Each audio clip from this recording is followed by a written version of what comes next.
صدقوني أنا أول ما بنقرب من أي عيد أنا بعول الهم. كل الآباء بيعولوا الهم اللي هيحدث في ليلة العيد في الكنايس من مناظر صعبة جدا جدا جدا. احنا بنيجي ليلة العيد عايزين ايه؟ عايزين نصلي ولا عايزين نستعرض؟ مش عايز اكمل. احنا رايحين فين؟ رايحين نايت كلاب؟ موضوع صعب. احنا هاين علينا نيجي ما نناولش حد في ليلة العيد غير لما يكون لابس كويس. هتزعلوا صح؟ هنلاقي نص الكنيسة مش هتتناول. حضرتك ازاي موافق ان مراتك وبنتك ينزلوا كده؟ انا بحرك ضمايركم كرجالة، كنخوة رجالة.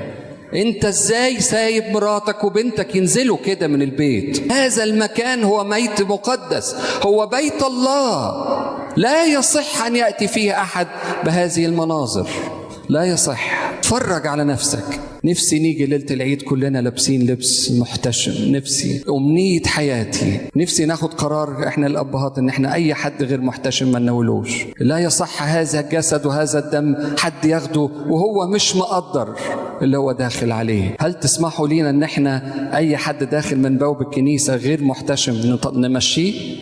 هتزعلوا، تقولوا له الكنيسة دي مش بيت هتقولوا لنا كده. بس هنعمل ايه؟ زي ما قال الله قديما لموسى، وافق على بعض الحاجات لأن قال ايه؟ الشعب غليظ الرقبة، الشعب لا يفهم.